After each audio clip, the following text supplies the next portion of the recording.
Tell me, what's it like being here, Super Bowl 50? It's not my first. I won the Super Bowl in Super Bowl 43 with the Pittsburgh Steelers. Currently with the New York Jets.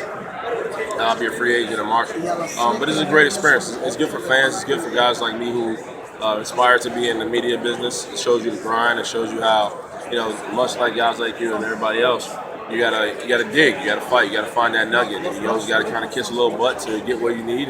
But as long as you're authentic and true to who you are, it always works out for you. So it's been a blessing and it's great. What makes you want to get into the media market? Well, I think playing 10 years in the NFL, having been when a lot of things were allowed to do and being a part of the evolution of what you're not allowed to do now as far as playing the sports, I think there's a lot of stories you can tell. And I think there's somewhat of an unwritten truth about offensive line play and things that happen in the locker room.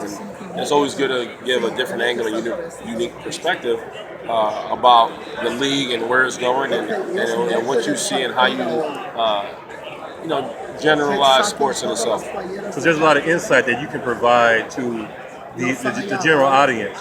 Right. Well, I think today, considering that the NFL itself, football itself, is the number one sport in America, it just shows you that women are more involved in sports than ever. The fact that we have our first coach on the NFL team is amazing. I think the fact that Cam Newton will probably become the face of the NFL, and he's a black quarterback. And then another aspect is that younger kids are playing and they're getting more involved in their branding and in who they are before they even get to the league. There's a whole nother epidemic. So the league itself is spinning, it's constantly spinning, and it just shows, if you're not on the train, you'll get left behind because the NFL is fast and furious, and just as big as it is on the field, it's definitely it is off the field. Are you in favor of young guys branding themselves? Is that a good thing, marketing? No, I'm not for it. I feel like the game can teach you so much. I mean, pretty much the character and the discipline has molded my life. The brotherhood and the friendships and being in circles due to the sport, I can never, I'll be forever in debt. I think kids have to enjoy being with their peers and learning the game and playing at a safe level and just being a kid, playing football should be the only thing you're worried about. Being a superstar out of high school, that's going to happen. Don't write your own ticket. Let the ticket write you.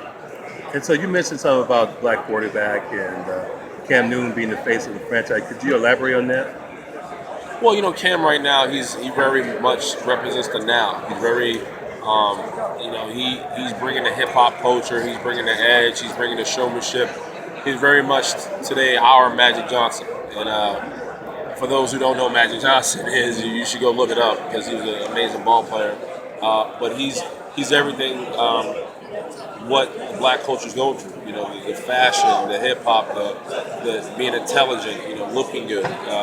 He's amazing, and not only is he doing everything on such a high level, he happens to be one hell of a quarterback, and he's doing it at an extremely high level, and I'm proud of him. Talk about the criticism he's received. Is it fair, unfair as a mobile quarterback, or is he just a quarterback? Well, I think it's from a standpoint that he has to understand. He's doing everything that a lot of critics say he couldn't do. They say he couldn't throw in the pocket. He's done that. They say he couldn't lead the team. He's done that. He's pretty much knocked down every wall they said he couldn't go through. So he's inspiring a lot of people, especially at a youth level, that if you start off with a rough patch, you can get out of it and make a new grit of grass for yourself if you're willing to work and be patient and just keep your head on straight. Willie, who inspired you and who inspires you now? My mother. My mother was a big influence for me. I think her, my mother has lupus.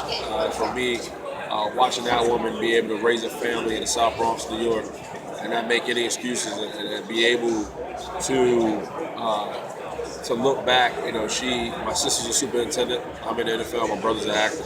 Okay. And she did all that with lupus, and didn't ask anything from anybody. My only goal was in life for her was that she never picked me up from the jail cell, and I went to school, did my best, and I made something of myself. And necessarily didn't have to be sports, but I was a stand-up man and I was respected, and I think I've done it. How would you describe your NFL career? The last question. Amazing. I think the fact that I'm in my 10th year, having the opportunity to do all this, be on media, be on TV, and kind of put my brand and put my face out to America, coming all the way from the South Bronx, New York. You couldn't say that was possible. You couldn't ask me if that was possible at the age of 16. So I'm extremely blessed. It just shows you when you lean on God and you just give it to Him, He'll take care of the rest.